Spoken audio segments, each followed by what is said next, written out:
আসসালামু আলাইকুম, সবাই কেমন আছেন? তো একদিক দিয়ে দেখুন, আমি আজকে ভেন্ডি ভাজি করার জন্য প্রথমে তেল দিয়ে পেঁয়াজ দিয়ে দিয়েছি। তখন ভেন্ডি কুটে ভালো করে ধুয়ে রেখে দিয়েছি, পানিটা যাচ্ছে। তখন দেখুন আমি ভেন্ডি ভাজিটা দিয়ে দিয়েছি। এই যে দেখুন, আপনারা কীভাবে ভেন্ডি ভাজি করেন? আমি তো এইভাবে ভাজি করি ভেন্ডি ভাজি। তো এখন দেখুন ভেন্ডি ভাজিটা আমার বাচ্চাটা আমার বেশি চয়েস করে। আপনারা কার কার চয়েস আমাকে জানাবেন। আমার তো অনেক ভালো লাগে ভেন্ডি ভাজিটা। তো দেখুন এদিক দিয়ে ভালো করে যখন তেলটা দিয়ে পেঁয়াজটা দিয়ে ভেন্ডি ভাজি লাড়া দিচ্ছি, তখন ভেন্ডি ভাজিতে আমি দেখুন কী কী মশলা দিই। তো ভেন্ডি ভাজিটা তখন লবণ দিয়েছি, স্বাদ পরিমাণ মতন লবণ দিয়ে দিয়েছি। তারপরে দেখুন আবার হলুদ গুঁড়ো দিয়ে দিয়েছি এদিক দিয়ে দেখুন। তারপরে আবার হলুদ গুঁড়ো দিয়ে লবণ দিয়ে দেখুন আবার খুন্তিটা দিয়ে ভালো করে লাড়া দিচ্ছি যেন সাথে মিক্স হয়ে যায়। তারপরে দেখুন স্বাদ আর একটু দেবো আমি।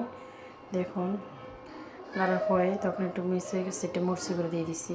দিয়ে আপনারা কীভাবে ভাজি করে, আমি দিয়ে এইভাবে ভাজি করি, মানে অনেক মজা লাগে। সাথে একটু হলুদ গুঁড়া মরিচ হালকা দিয়ে লবণ দিয়ে ভাজি করে দেখেন অনেক ভালো লাগে। এটা দেখুন আঠালো ভাব রয়েছে যখন ভাজি করতেছি, যখন একটু ভাজা হয়ে যাবে দেখুন জর্জরি হয়ে যাবে, একদম জর্জরি হয়ে যাবে দেখুন।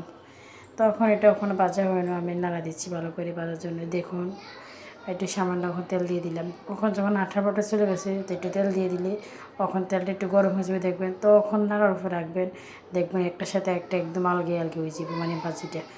তা আপনারা কীভাবে ভাজি করেন? আমি তো এইভাবে ভাজি করি, আমি এইভাবে ভেন্ডিটা মানে এইভাবে কুটি। তখন দেখুন ভেন্ডি ভাজিটা আমি দেখুন এই যে দেখুন আমি এই কড়াতে দিয়ে দিচ্ছি, ওখান ভালো করে দেখুন লাড়া দিচ্ছি, ওখান ভালো করে দেখুন এই যে লাড়া হয়ে গেছে ভেন্ডি ভাজিটা।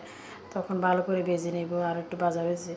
তো দেখুন ভাজা যখন হয়ে যাবে তারপর দেখুন এই দেখুন হালকা হালকা সব কিছু একটার সাথে একটা লাগানো হয়ে গেছে। তো আমার দেখুন ভেন্ডি ভাজিটা ফান্ডার ভাজি হয়ে গেছে। তখন এটা আমি কড়া থেকে নেমে নেব, বাটিটা নেমে নেব কড়ার থেকে। ভেন্ডি ভাজি দেখুন অনেক সুন্দর হয়েছে। আল্লাহ হাফেজ, আজকে এই পর্যন্ত।